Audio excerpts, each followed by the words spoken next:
get you giving me that autograph. Thanks for the autograph.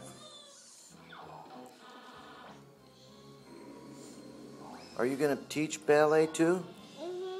You are? Will you teach me?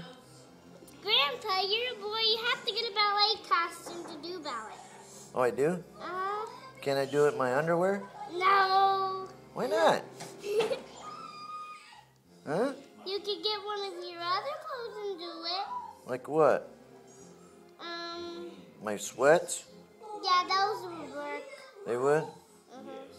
And socks? Yeah. Can't do it in your underwear though?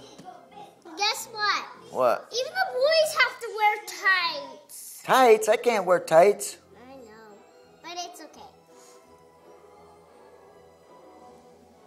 Are you done with the autograph? Wait. Did you put to Grandpa? I don't know how to spell. Oh. How do you turn this candle on? Like this?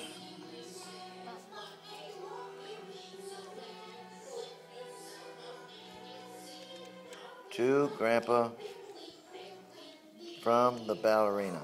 I think I'll just draw a 2. Will that work? Yeah. That's as good as a 2 I can draw.